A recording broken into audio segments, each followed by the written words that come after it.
The topic is the crisis at the Salvation Army, and we're talking to the area commander, Major RRaymer, and the market and research developer, Mr. Mike Survey. And of course, Mr. Survey and Major RRaymer, before we had our first commercial break, we promised Mr. Survey that we'd give you an opportunity to talk about your extensive experiences in the Salvation Army. I say that because I think I spoke to you earlier, and you not only did you give me some information relative to the Salvation Army, but you've been involved in quite a number of social activities. And so let's get that information on record here today. You live 59 years and stay awake, you're going to get involved in some things. But my family, to keep it comparable on the history thing, my family got involved with the Salvation Army during the Great Depression because the Salvation Army pulled my grandparent and her children out of a junkyard in Wisconsin during the Depression and fed them and housed them and got them medical care to cure polio and rickets and provided them with shelter. And my grandfather got out of jail finally because he was not a good man, but he became a good man through grace. And he committed his life and his family's lives to the Salvation Army, and it started there. And I was born in the Salvation Army. I've done many other things in nonprofit, Buddies of Nashville being one of my all-time favorites for about 15 years here in town, and halfway house work, the Child Protective Services, Board of Parks, numerous things like that, all of which were preparatory for today. And this moment and whatever God's going to put in front of us.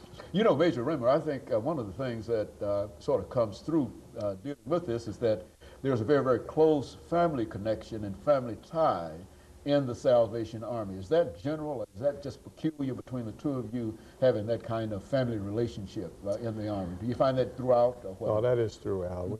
The very nature of the organization, and because it is a faith-based organization, it just perpetuates itself.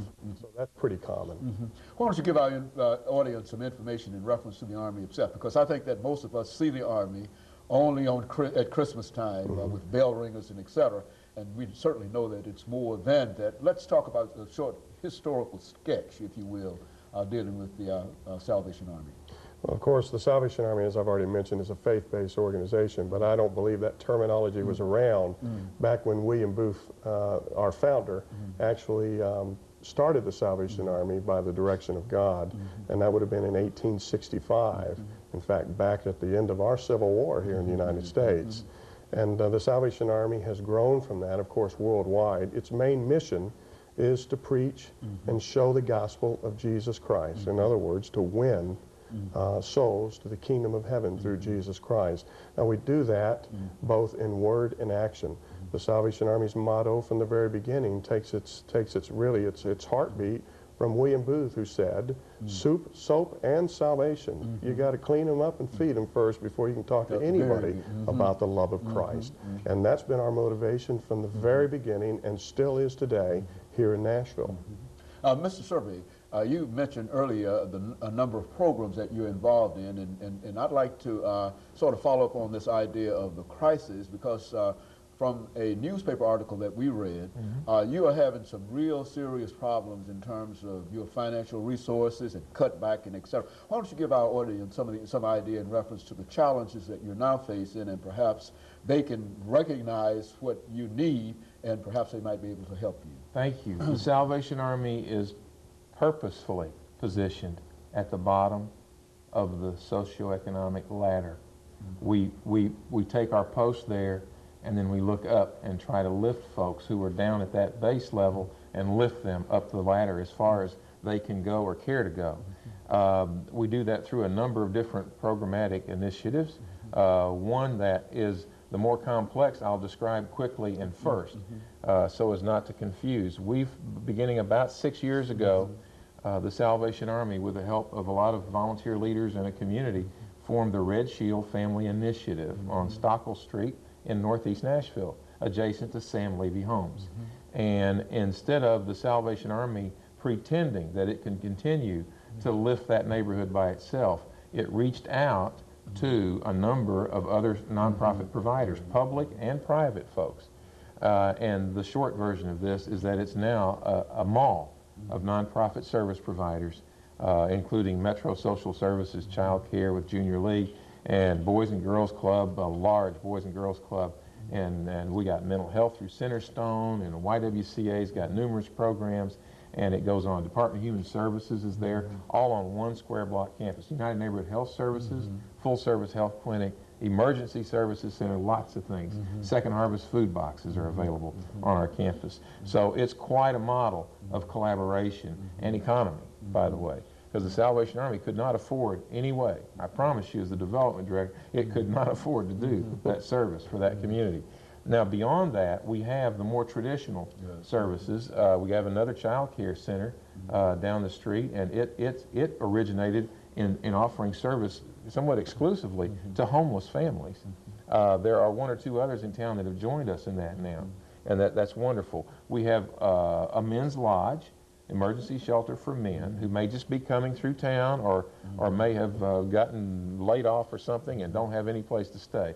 And then we have transitional shelters for both single women and intact families, which could be a mother and a father and children. And that's partly funded by Housing and Urban Development grant and also the Salvation Army, and United Way is of assistance to us also. We also have outposts. You might think of them as outposts around the community because that service I just described is on Dickerson Road. It's based right there. And the Hispanic ministry of the Salvation Army is in West Nashville on Park Avenue.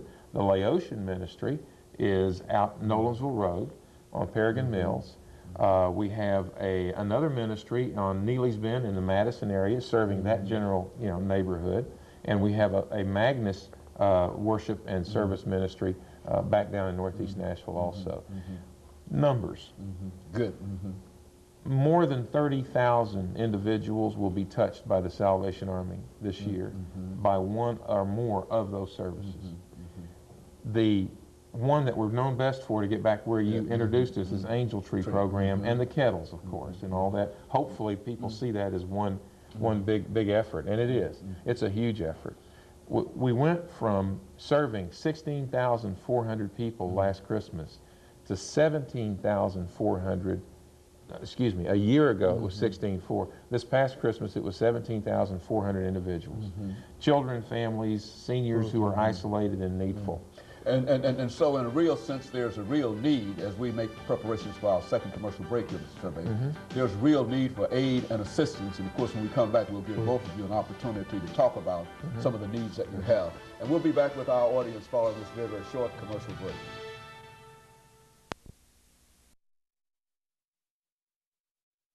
We're talking to Major RRaymer.